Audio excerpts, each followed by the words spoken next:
a really horrible rule that came out from the International Olympic Committee. They're limiting people eligible to compete in the women's category to those who qualify as what they're calling, quote unquote, biological females. As what they're calling, you mean genetics?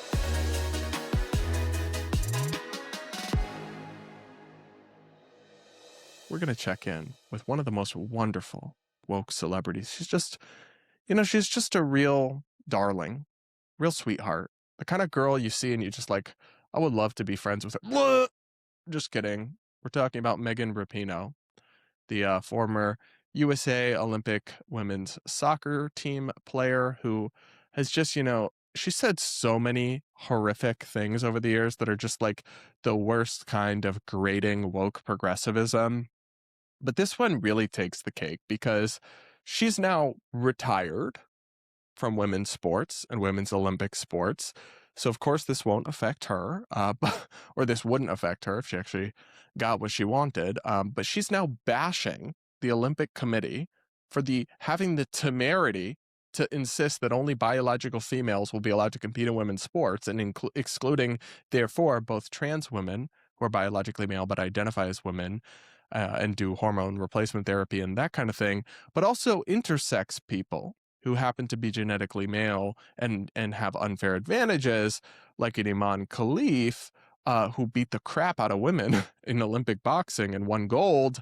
They will also be excluded under this rule that to most people, to most normal people, just seems like a win for common sense and sanity. But to Megan Rapinoe, it's something else. I don't know. Anyway, so she was doing a podcast, her podcast, alongside another female athlete who is her co-host, and they decided to have an idiot contest, which of course Megan won. Here's the Fox News headline: Megan Rapinoe rips IOC's new policy to protect women's sports, rejects the notion that the rule is based in science. The retired soccer star said on her podcast the policy is, quote, just trying to whittle it down to a certain type of woman. I think that's true, actually. I think the Olympic Committee is trying to whittle down women's sports to a certain type of woman, if by that you mean actual women. Like, what? I pulled the clip for you guys and I watched the extended thing myself, and Fox News is not doing her dirty. They're not ripping Miss Megan out of context, making it sound like she's some crazy, insane person, but she's actually said something nuanced. That happens sometimes. This is not one of those cases. Here's more from the article, then we'll get into the clip. Former U.S. women's soccer star Megan Rapinoe ripped the International Olympic Committee for implementing a new policy to ensure fairness across women's competitions. The IOC said, quote, eligibility for any female category event at the Olympic Games or any other IOC event, including individual and team sports, is now limited to biological females determined on the basis of a one-time SRY gene screening. The organization added that the policy was evidence-based and expert-informed. The testing can be conducted via saliva, cheek swab, or blood sample. A presentation at a World Athletics panel in Tokyo in September revealed that 50 to 60 athletes with male biological advantages have been finalists in the female category at global and continental championships since 2000.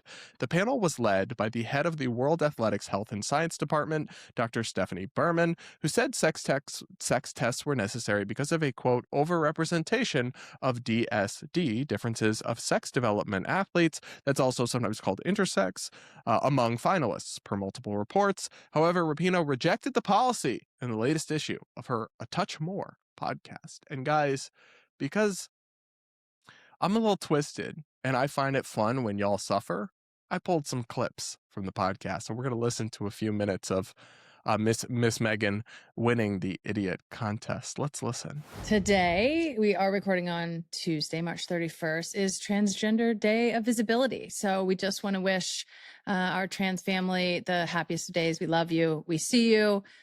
We know how trying these times are for you right now, and just wanted to take a moment to say that.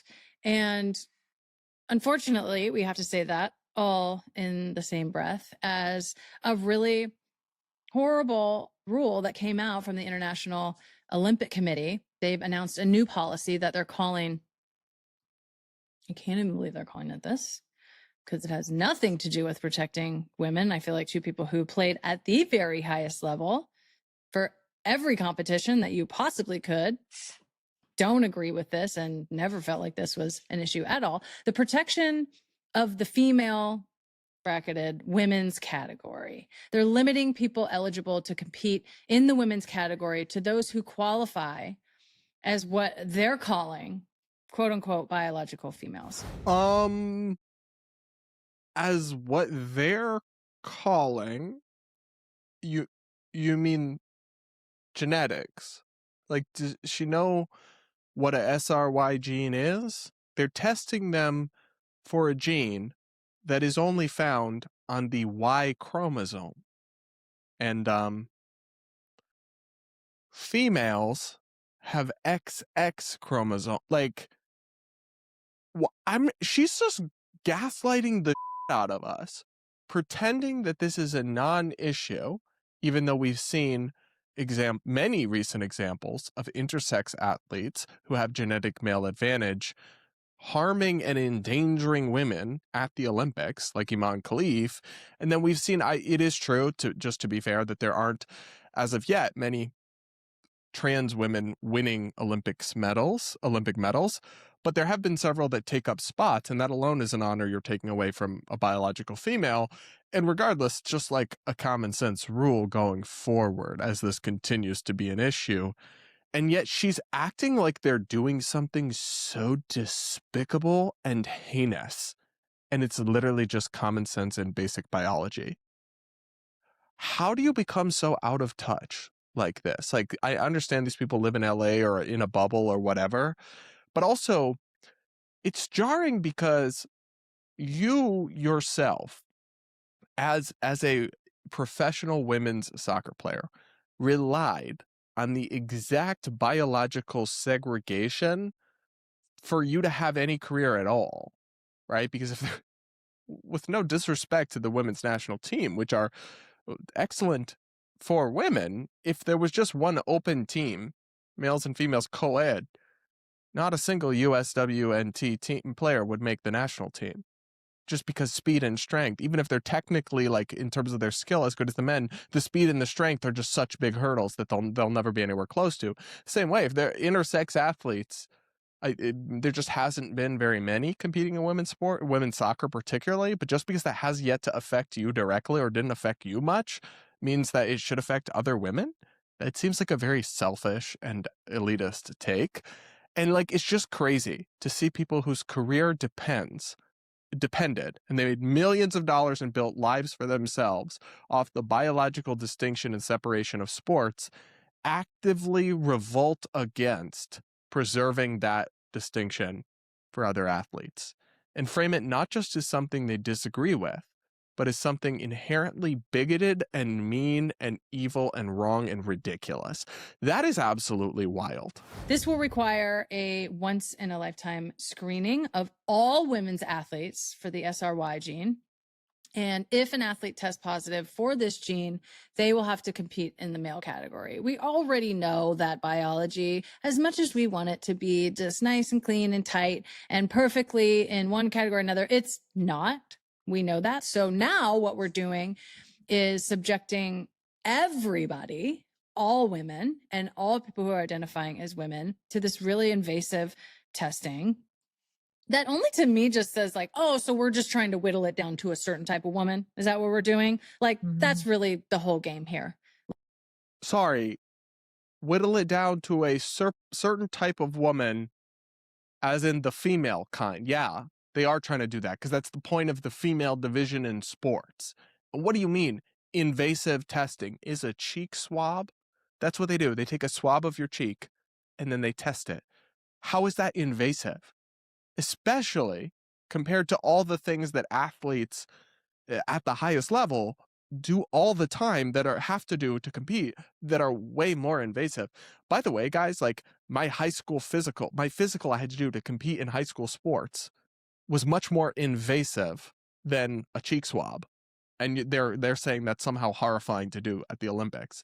Like, I don't even understand how you can say any of this with a straight face, yet alone record yourself in a podcast, edit it, watch it back, and be like, yeah, I ate that, and choose to upload it.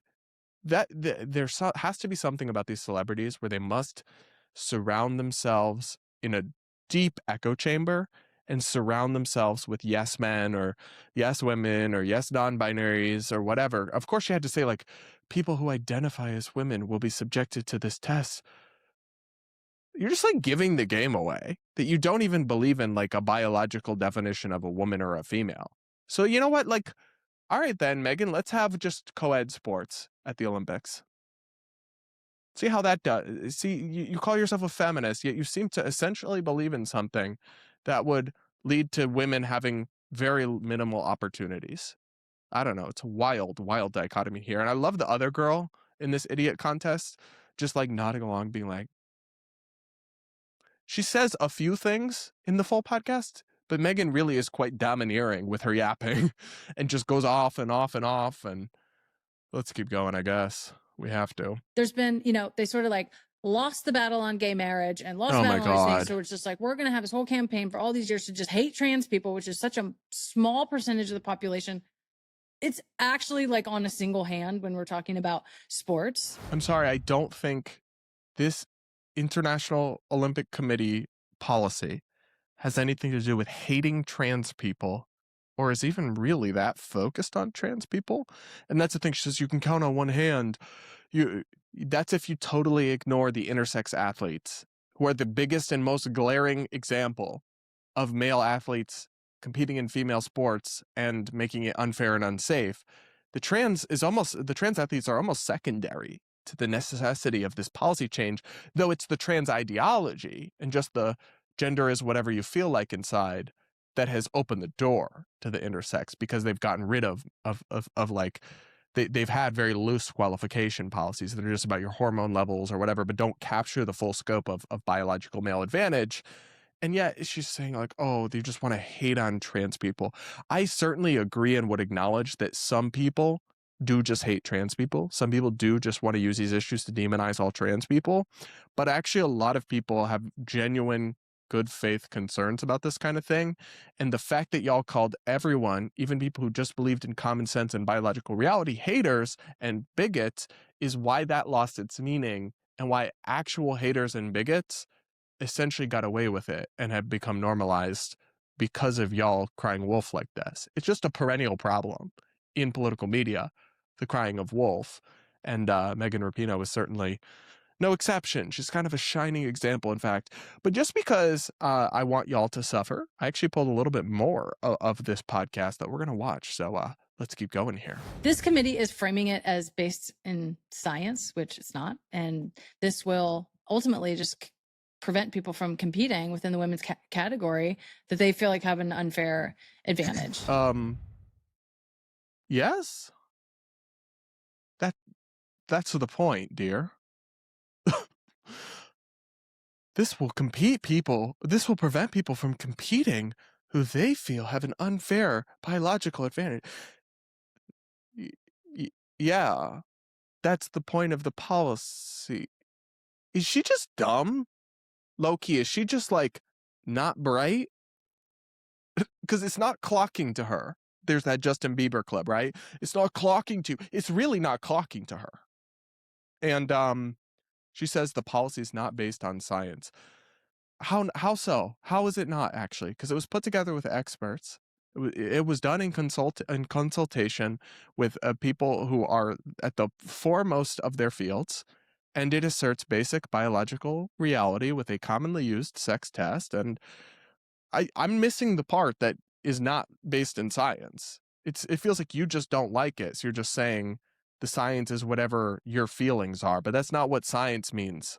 Words do have definitions. I know that you and your ilk have nuked the definition of words like woman into the sun, but the rest of us aren't going along with that. It's just really hateful. It's like, oh my God, there's been so few athletes that are trans are competing as trans, and it's like so blatant on its face. It's just a total acquiescence to the Trump administration and to really right-wing conservative politics that really is just like bringing down so much hate against such a small percentage of people who are just trying to live their life. So, oh my gosh. It's just acquiescing to the Trump administration, yeah, on an issue where they're correct. So, what do you think the Olympic Committee should intentionally embrace unfair and unsafe and unscientific policies just to like pick a fight with Trump? Do you understand that that's partisan brain rot? Obviously, listen, I'm a critic of Trump. I don't support Trump. I haven't voted for Trump ever, but I'm still not going to disagree with him when he's obviously on the correct side of an issue. That's like letting your partisan brain think for you, or letting your partisan feelings think for you instead of your brain, actually, is a better way of putting that. So you can say, and just keep calling it hateful. It's not freaking hateful. I'm going to crash out. Hateful to keep males out of female sports. Then abolish the division and give back all your freaking medals and trophies and millions of dollars, girl. Like, oh my gosh. She has to be one of the most uniquely maddening progressive celebrity woke spokespeople of all of them. She's just got something to her that makes her particularly aggravating. I don't know. Y'all will have to let me know what you think. it's just horrible. And I'm just sickened by it, really. Yeah. I mean, you brought up how there's not been that many trans athletes. Nikki Hiltz, who we had on a live show last year, track star, 2024 Paris Olympian, she was quoted as saying, "I don't know who needs to hear this, but 0 trans women competed in the Paris Olympics, and 1 trans woman, a weightlifter, competed in the Tokyo 2021 Olympics, and she did not win a medal." This is really dumb for a couple reasons. One, it ignores the fact that high-profile male athletes like Iman Khalif did compete in those Olympics, and they're not transgender, sure, but the policy is not specifically only about transgender. It also is about intersex athletes, which has been a real problem. And then even the one athlete who did compete in women's weightlifting shouldn't have been there and took a place at the Olympics from a female athlete. And also, it's like, again, we come back to this theme of it's not happening, but also how dare you ban it, which progressive types on these issues seem to embrace. If it's non-existent, as you insist, then you should not be so deeply horrified by rules saying it's not allowed, because those rules are therefore immaterial, right? But the logic is not logicking. Can we please stop obsessing over trans people and, I don't know, maybe focus our time, energy, and resources into real problems women's sports face? I mean, that kind of sums it up for me, because what's being presented as like this huge issue, we have to protect women. It's not. It's not. What it is fear mongering. And you brought up, the administration, for them to get votes. That's all this is. That's all it has ever been, in my opinion.